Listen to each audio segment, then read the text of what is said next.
Great, thank you for that introduction. Good morning, everyone, or wherever you might be. Hello. Today we are going to talk about topic. Our title is Beyond the Headset, Using XR-Based Open Educational Resources to Transform Learning. And we have a bit.ly link and also a QR code.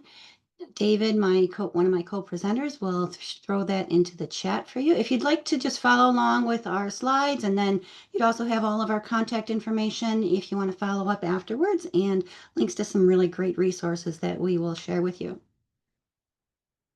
I'll read it off for the recording. It's bit.ly/beyond the headset, all lowercase with no spaces.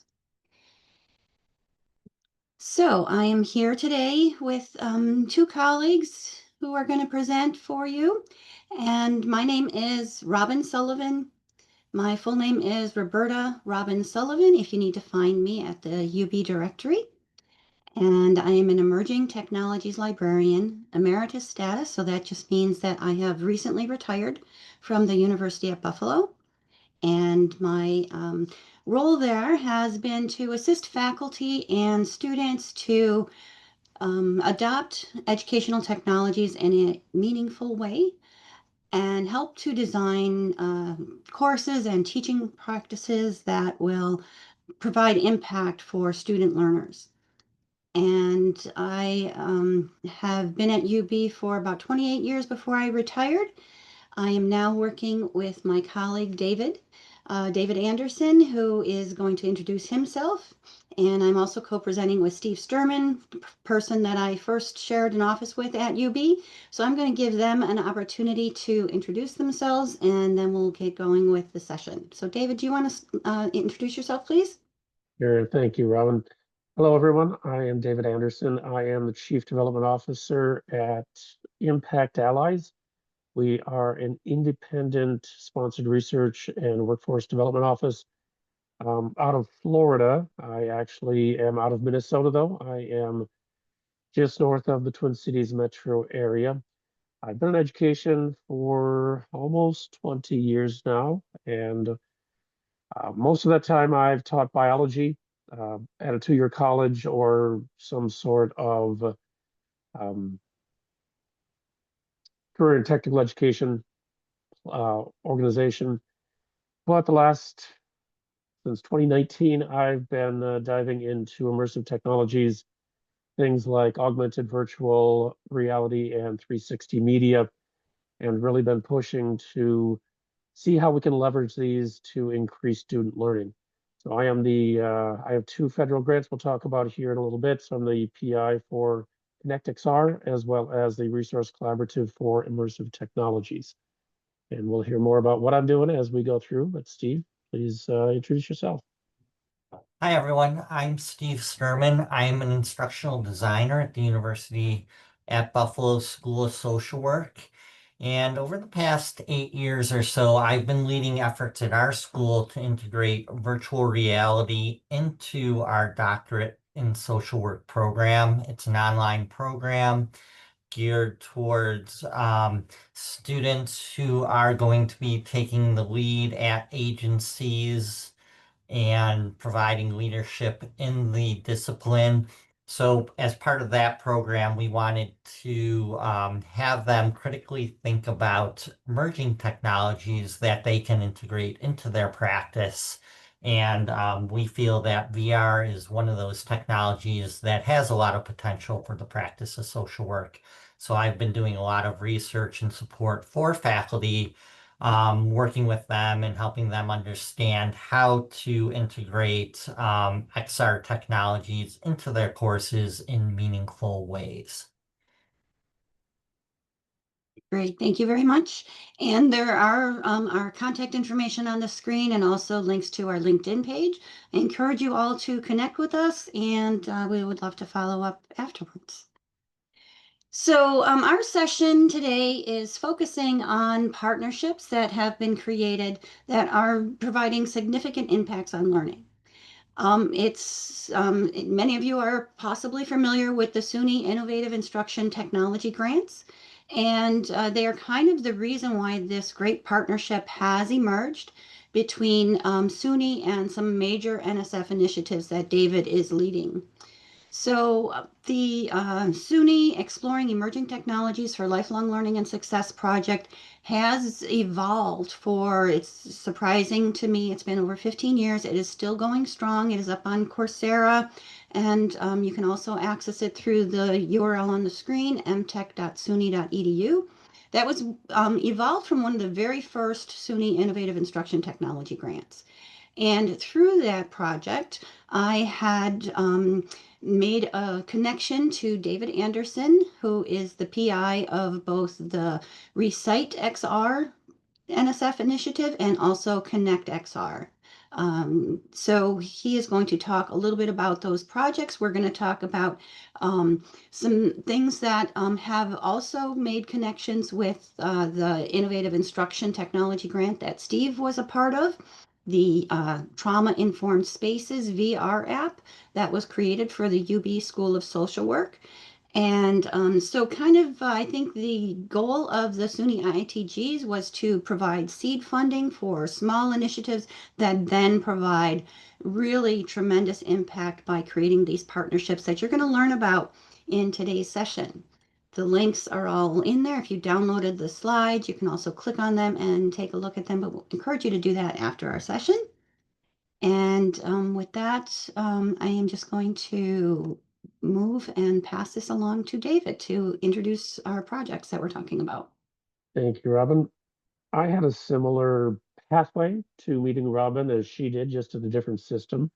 I'm in, as I said, Minnesota, and we have the Minnesota State um, colleges and university system. We are the third largest system of colleges and universities in the US. I believe SUNY is number one and California is number two, or vice versa. We're number three. You guys are the big wigs. We're just here in the center of the country. But we also have a uh, seed funding that Min-State provides. And my very first entry into the grant world was with that. We have what's called a Shark Tank, or we had what's called a Shark Tank round. Over COVID, we didn't get together, but I was successful in landing a $25,000 grant to be able to start going down the grant rabbit hole, if you want to say. And then after that, was awarded a collaborative award where I brought in partners from across the state to work together. That is really what launched, well, what brought Robin and me together, and then what launched the Resource Collaborative for Immersive Technologies. It set me up in a way, taught me partnerships, and connected me in with the NSF community to be able to write this. Recite is a $4 million Advanced Technological Education, or ATE, special project, and we are entering our third year this month. Our purpose is to support XR integration into your college technician education. So we see this as a technology that should be used more. It isn't being used as much as it should be yet, and we are here to support that as much as we can. You'll see our partners here in a couple slides, but we are now a 7-institution collaborative from across the nation. If you want to go to the next slide, Robin. So the other project is Connect XR, and this has been a brainchild of a colleague of mine and I since we first met back in 2019. We recognized that one of the big issues with integrating XR into the two-year college space specifically, but across education as a whole, is that headsets, first of all, are not secure. And so, and trying to get information off of the requires significant amount of IT specialty. So last year, we wrote and I was awarded another $4 million ATE special project, and we are in our second year. And what we are doing here is creating an open source ecosystem that has LMS integration and single sign-on capability with a headset. And that is something that we have not yet seen out there in industry or in academia. So again, a collaborative from across the nation that we are working to build these experiences with. Now, just a brief about ATE. ATE is specific on technician education, and that is irregardless of where it is. It can be CTE programs in high school, it can be direct to industry, or it can be where most of it happens, which is in the 2-year college space. And Robin, you can continue on from there. And here are our partners. I'm at Impact Allies with both, we lead both projects. We have 2-year colleges, we have CAST, we have R1s, we have regional universities. So we are very broad in who we work with, and we try to bring the best partners to the field or to the plate, excuse me, to the table to get the most impactful work done, which is why we're working with Robin and Stephen on what we're going to talk about coming up here. So I'll pass it off to Steve. Yeah, so as David was saying, the area we're really focusing on is XR and XR technologies. So if you're not really familiar with these, just a quick description. VR is probably the one you're most familiar with the virtual headset. You put on the headset, use the controllers, you can enter a virtual room or virtual spaces and explore those. And what we're seeing in this space is there is a lot of improvements in the technology and advances, especially with augmented reality and mixed reality. Um, if you're familiar with using apps on your phone, maybe you've gone out in your backyard at night and you've taken a picture of the sky. There are apps that'll identify the different constellations. Something like that is augmented reality, where you're using a device and bringing in data based upon what you're seeing with that device. Mixed reality is kind of a blend of augmented reality and virtual reality, where you can take your device and use the real world in conjunction with digital assets. So think about if you're a gardener, you could go out into your garden, take a picture of your landscape, and then virtually add plants or physical features like a patio or a gazebo and see how it'll all work together. So you're blending that real world environment with these digital assets to kind of plan and see what you could do with the space. So these are the types of technologies that we're talking about. And as we're seeing it, with advances in things like smart glasses, we really think that this area is really prime for an explosion in the ways that we can use these technologies in education. You want to jump to the next slide? But there are some problems and barriers.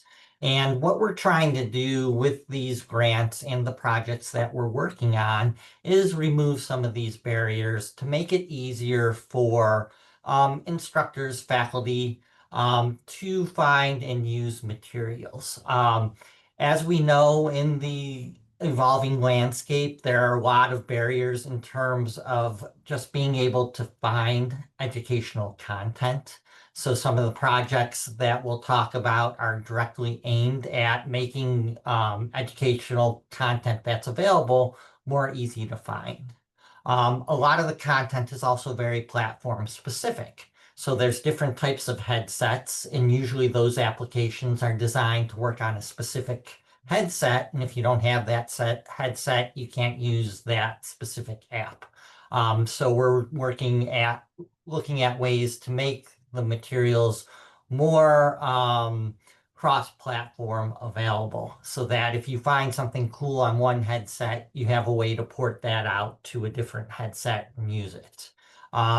As David mentioned earlier, there's challenges between getting data out of the headsets and some of the other technologies and actually integrating those with our learning management systems. So we're trying to address that too.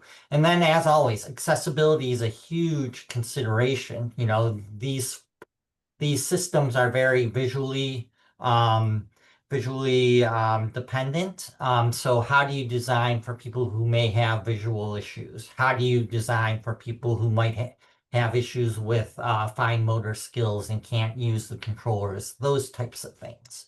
And then also, many faculty aren't used to understanding how do I take this and actually integrate this with my teaching. So how can we provide faculty with support to take these digital assets and use these new technologies in meaningful ways so that it's just not, ooh, cool technology. It's more, how do I use these to improve my actual teaching? How do I get this to improve my outcomes for my students? Next, this is back to David. So one of the ways that some of the barriers that Steve was just talking about are technological in the fact that um, to get things off of a headset, you have to plug it into a computer, you have to go to the right place on the headset, and you have to download some sort of a CSV file to be able to access any data. Instructors are not going to do that. IT people are not going to do that. So what we are working with or to do with KXR is to get that data off of the headset, get it into a secure online database, and from that online database, securely pass it off to any of the major LMSs, including Blackboard, Canvas, and D2L. So the idea is the faculty first goes in, determines what experiences they want for their course, just like you would with any of the online publishers. You make your course, you then create your links for your students. You give your students the ability to come in and set up their accounts.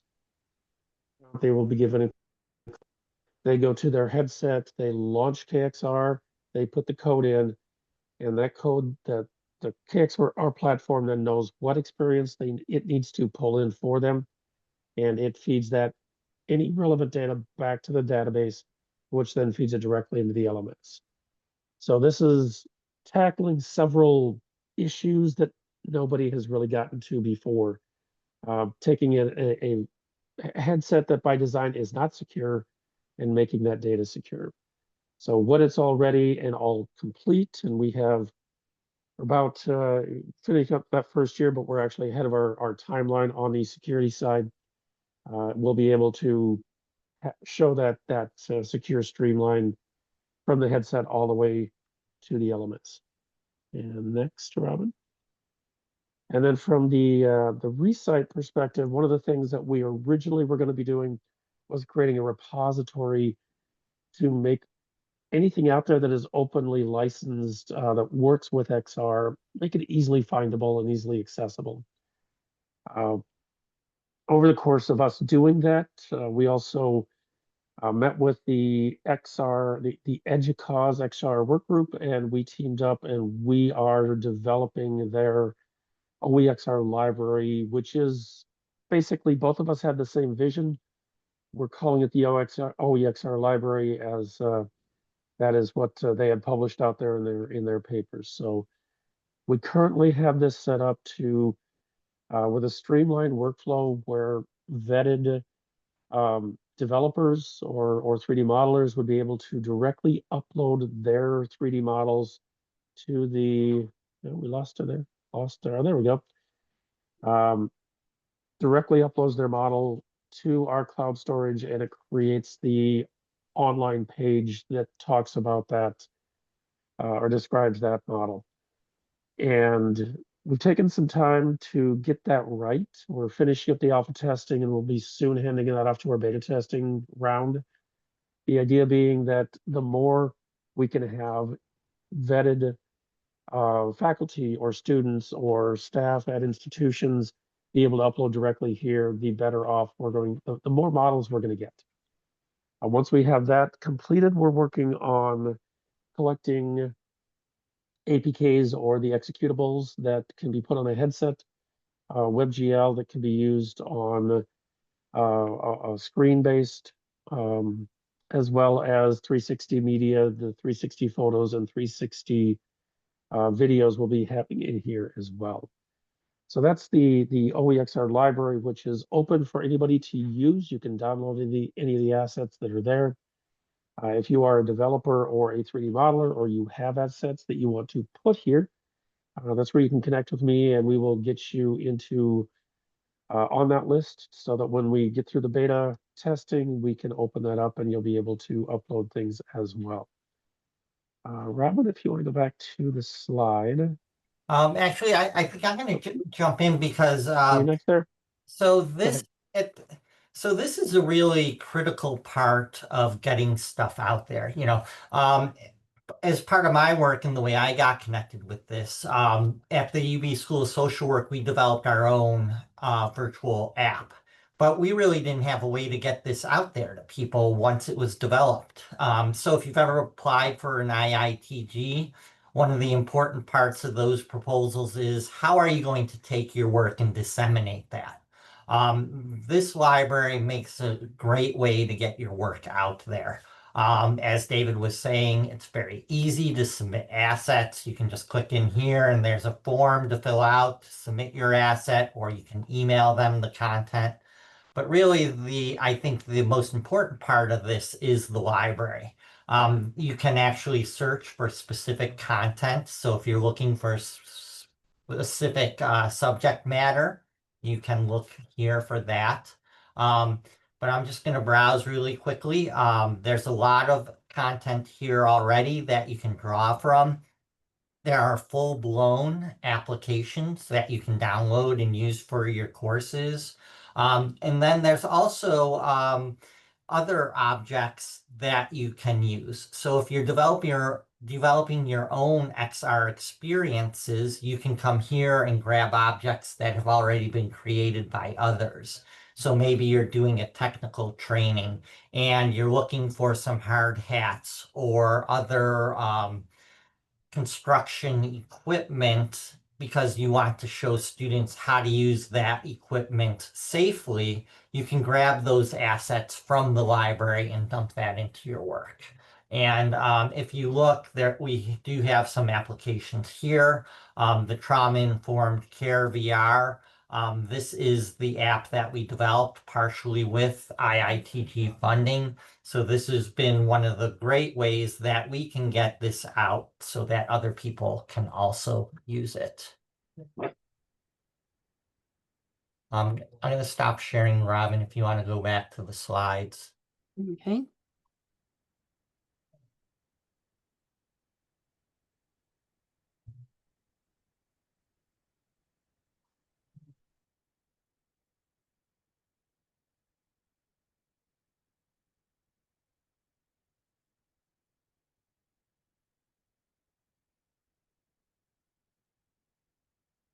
Is it shared or no? Yes? Yes, Yes. we're seeing it. Yes, we're seeing it. Okay. Ready for the next slide, Steve? Yeah, we can jump to the next slide. Yeah. Okay, thank you. All right, so that is just one little aspect of these two really large projects. The OEXR library promises to be a really great place to find OER created extended reality projects, resources, assets, etc. And it's just starting to become populated, but definitely reach out to David if you would like to be able to populate some of your own open access XR materials to the library. So another small part of the bigger Recite and KXR NSF projects is the KXR Instructional Design Framework. And this is really what brought Steve and me together on this initiative. And we have spent a lot of time developing the white paper and a poster that was created for the instructional design framework. You see the link on the screen, and it is bit.ly/KXRID. It's a white paper that talks about how can faculty and instructional designers design extended reality resources that are both innovative, impactful, and open. And so the goal is to increase the availability of XR resources that are OER. And it's kind of is a guideline. What do you need to think about when you're designing extended reality? What are some of the teaching modalities, teaching theories that you need to think about? Steve is going to talk about that in a little bit more depth, but I just wanted to kind of introduce this. This is just, again, one aspect of these multiple NSF projects that Steve and we're pulling others from the SUNY system and beyond into different parts of these projects. So, Steve, I'm going to pass it back to you again. So really the framework, as Robin was saying, is to provide faculty and even other instructional designers that may not be familiar with these technologies with a strong foundation on how to develop learning activities that integrate these different extended reality technologies. We provide definitions of all of the different types of technologies that are out there, so that faculty can better align what their learning outcomes with the technologies that are available. We also provide practical examples of what these technologies can do so that as they're reading about the different technologies, they can actually open up apps and see what we're describing in practice. All of this is also built upon adult learning theories. So things like experiential learning, situated learning. We also bring in the concepts of cognitive load. So how do you design these experiences so the students are actually paying attention to the materials instead of just being wowed by the technology or frustrated with how to navigate in an environment, so that as you're designing these things, you're focusing on user interface. And then we're really focusing also on instructional design models. If you want to jump to the next slide, Robin. Um, we've come up with and taken the ADDIE model, and we've developed a model that integrates XR specific topics and concerns you have to think about. So, okay, you're in part of the design process, you're doing the learning theories, but how do you do an assessment in XR? So if your students in the headset, how do you track what they're doing well? How do you track what they're not doing well? And how do you build in feedback so that students can adjust how they're behaving to make sure that um, they're actually demonstrating the skills that you want them to learn. And then also things about how do you scaffold things in these XR environments so that students have the foundational knowledge they need and build upon that successfully. So by doing this, we're hoping to give instructional designers and faculty specific things they need to think about and be concerned with by switching from a traditional classroom and teaching in that style to integrating these technologies. And really important, throughout the entire model, we're also focusing on universal design for learning and accessibility, because those are really important things you need to consider throughout the entire design process.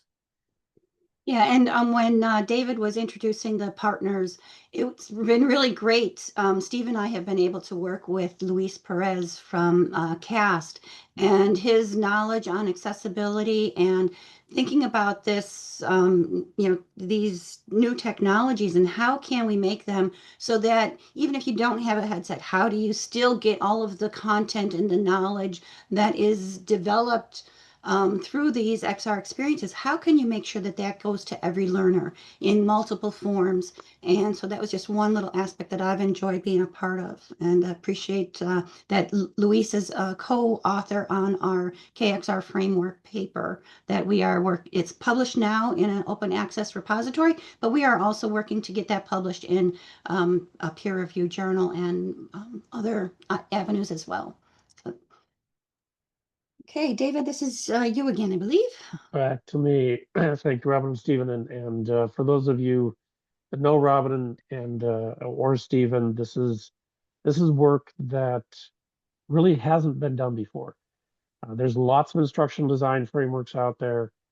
I shouldn't say there's lots. There are instructional design frameworks out there, but there's nothing that speaks to an immersive version. How do we get people to learn when they are in a 360 environment? So that is the novelty, if you want to say that, of what these two have put together, is taking what's existing out there and creating it into something that really works for that immersive environment. So great work that they have worked to get done with Luis over at Cast. Beyond what we've done there, we also have professional development that Resite has put together. So we have 360 media, so photos and video that we are going to be launching here at the end of the month. There, that is going to be um, in a Canvas shell, Canvas free for teachers, so anybody can access it. We do have intents of hopefully being able to partner with somebody to take it to a Coursera structure, but we're still working through how to navigate those processes. We also have a personal implementation workbook that we created this summer based on the consolidated framework for implementation research. So it walks through um, faculty, administration, IT, depending upon what your role is, walks you through how do you think through the process of bringing this technology onto your campus. We've also put together a cross-platform conversion tool. So if you are a developer who has an experience that has been focused on one of the platforms, you can take what you've developed, your concepts, take it to this tool, and it will give you the workflow of how to translate that into the other types of platforms that you might want to publish it in. So really trying to do as much as we can uh, to ensure that we have this technology and the applications that are built for it in as many versions as we absolutely can. So next slide here, Robin. And just one comment here. So many in SUNY may recall when um, David first launched some professional development training about extended realities. He graciously made those training available through the SUNY system. And I was kind of, a connector to allow, I think we had about 30 faculty and staff from across many different SUNY campuses who were enrolled in those courses. So the Recite professional development courses have evolved from what that was. If you were part of that initial training, I encourage you to um, enroll again. And if you submit the session evaluation that is linked to at the very last slide of our session today, we will send you a notification when there is the ability to register for these open access free professional development courses about how to develop XR training for teaching. And we'll also give you a notification when the XRID framework is available in publication in various formats. So please look out for that. Back to you, David. Thank you, Robin. So just bringing it back to where we started, we are very focused on partnerships, on helping. Well, I'm always focused on helping others along this pathway. We have lots of opportunities at the federal level to connect and to bring others into our work, which is where Robin started. Stephen now is working with us. Jamie now is working with us, also out of SUNY. Um, we are always looking for those that have interest in the types of work that we're doing. We recognize that very few of us can put full-time energies into these. So we pull from a variety of different places to say, you've got this expertise, you've got that expertise, let's put a team together to make something work.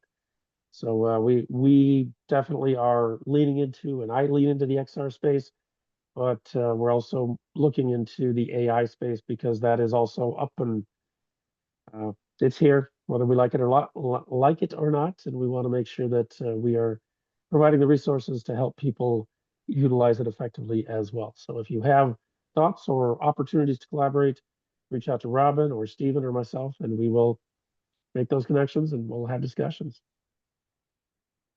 Robin, Great. it's back to you. Thank you. So just want to share again our contact information. We look forward to connecting with all of you, whether you're here today or listening to the recording later.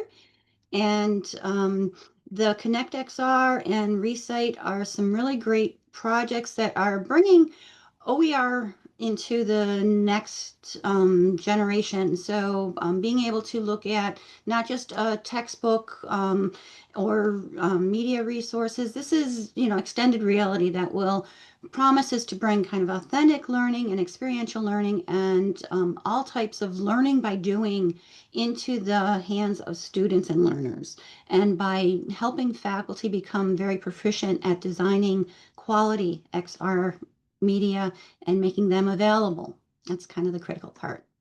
So we're going to open up to questions. We still have quite a bit of time left, and we would love to talk with you. While we are doing that, I just want to prepare. I'm going to put this up on the screen just for a second. I'll put it back as well. And Steve or David, if you can maybe get that link into the chat so people can click on the link if they don't have the ability to do the QR code. And I just want to play. This is the first. Oh, come on. This is the video that we may not play while you're asking questions. Oh, because it's on the other side here. That's the one. Okay. So there's no sound. I'm not going to play the sound. I'm just going to have this run while we're asking questions. And it's a little choppy. This is one of our early videos. I should have grabbed a different video because we've definitely come a long way since this one was taken. But this is the one of the examples of an XR simulation. This one is VR, and it is assisting. You're not meant to listen to the sound here. This was created hopefully by following the instructional design framework that Steve and I have written together, along with David and Luis. And so this is an actual presentation of a VR simulation to assist two-year college students to understand how do you repair major aircraft when they get a hole. How do you learn how to do the composite resin mixing? And you're actually, picking up the materials and working with it, and being able to understand this information in a number of ways. So I just want to, I guess we're going to just let this play while hopefully people have some questions for us. Hopefully conversations about, how can you connect with David and these projects to either share your own open XR materials. We have about 5 minutes left, so definitely we are open to questions. You can just unmute yourself. I believe you have the ability to do that. If you'd like, you can also put the questions in the chat. There is a question in the chat that I know you can't see because you're sharing your screen. From Okay. Irene, it says, for the content in the library, is there a keyboard shortcut sheet available for accessibility purposes? Thank you, this is great. That's a question for me, and that's a question that I would pass on to Louisa Cass because I'm not sure. Everything that we're doing is accessible. I don't know about a keyboard shortcut sheet, but I will ask our developers the question and see. And I would say that if it's not already implemented, I don't think Louise would let us go much further without having that in place. Louise himself has visual impairments, and he will definitely surface any issues. He has surfaced issues that have come up and, kind of steered us towards, well, the alt tags really should be in this quality. And he has, mentioned that, although this VR simulation right now, it is, you need to have a headset in order to go through this. But that's only our first step. We are still going through, and we will be creating versions that is a video that is, this was done as the simulation was being built. Don't take this as, kind of the presentation video. This is just to give you a sense. We are working, this was, just a few months in process of getting the XR programmers to develop it. But there will be accessible versions, and there will be ways, if they're not already in the Recite OEXR library, to be able to manipulate that using keyboards. So thank you for that question. Yeah. All I can say is I do know that Louise checks our website regularly. And if there is anything that is not fully accessible, we fix it as soon as he lets us know what needs to be fixed.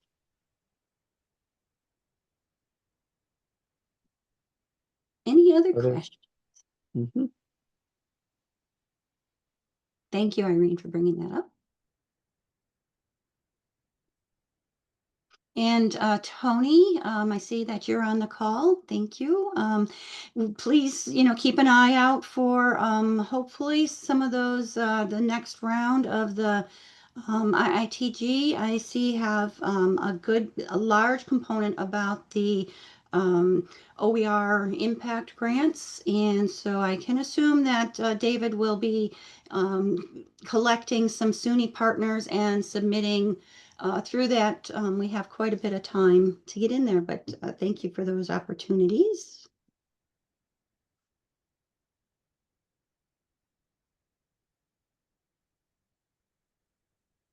Any other questions? I'm going to put the link on. I'm going to get out of here. I'm going to put the session evaluation link on here. Fully mix the resin you need to completely prepare. Great. So this is the QR code and a link for the session evaluation. We would really appreciate if you can give us some feedback. What do you think about the Recite and the KXR NSF projects? How might you get involved? If there's a place if you want to share contact information with us.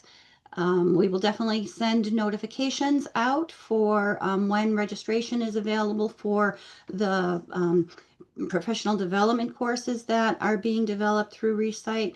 The KXR ID framework, we have it published on the KXR website, both the poster and the paper. And when we get them published in a journal, we will send out notifications. You don't have to, click the button that says send me notifications, but if you would like to be kept in the loop, please fill out those forms. And I want to thank our three presenters today. This was really fascinating, cool information. Thank you for doing such a good job. And I was just staring at that video at the end, like, that is so cool. Look at them, they're like stirring and the cap fell off and all kinds of cool stuff. So again, I want to thank you.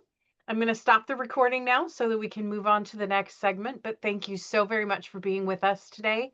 We'll get these posted pretty soon. Looking for my control went away.